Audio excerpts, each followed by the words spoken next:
A man stood at the end of the dock and waved to Mazz. "I'm Tony, your survival consultant," the man said, as he walked over and shook Mazz's hand. "Tom Fletcher sent me here to prep your island. Come on up to your compound." At the top of the hill, hidden from the lagoon, was a small building. Tony waved to the building and said, "This is your new home, Mazz. Why don't you stow your gear and put on some hiking shoes? I'll give you a tour."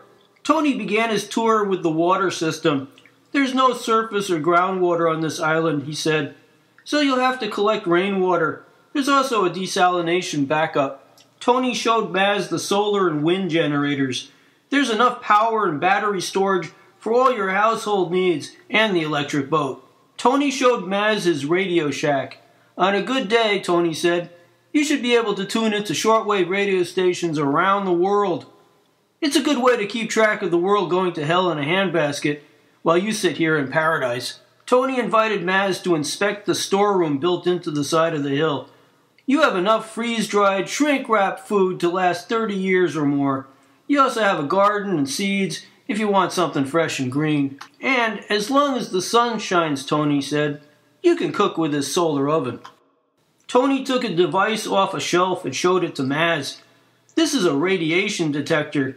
You may not need it. On the other hand, I've heard rumors that the elites in a few nations are planning to set off some nukes to create a nuclear winter to geoengineer a pause in the rate of global warming. It's a desperate measure to be sure, but I wouldn't be surprised if they tried it."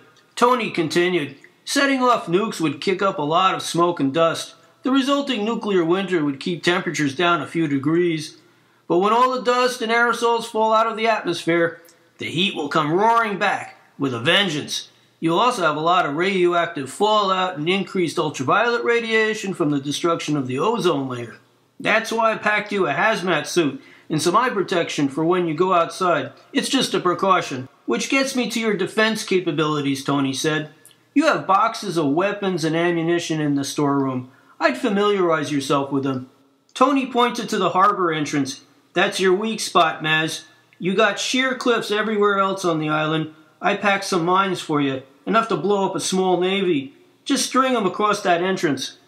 Mazz wasn't happy about the weapons. "I hope I don't have to do anything like that. I'm not a violent person," Mazz said. Tony removed his sunglasses and looked Mazz straight in his eyes. "I hope you don't have to use it either, Mazz. But just the same, you're all by your lonesome on this island, Boy Scout, so you're better off being prepared." After the tour, Mazz and Tony walked down to the dock. Tony said, "My job is done here," as he prepared to leave. "I'm heading back home to Montana." "How are you prepared to survive after the Blue Ocean event?" Mazz asked. "Well," Tony said, "I figure my wife and I have a little time after everything goes to hell. After that, well, we've got a case of bourbon to drink, and if it's really bad, we'll swallow our forever pills." "Forever pills?" asked Mazz. "Yeah," Tony replied. "It's a last resort. I packed a few for you. They're painless and fast-acting. You know what they say, when everything comes unglued, the living will envy the dead." As Mazz watched Tony's boat fade into the sunset, he thought about what Tony said. Will it really come to that?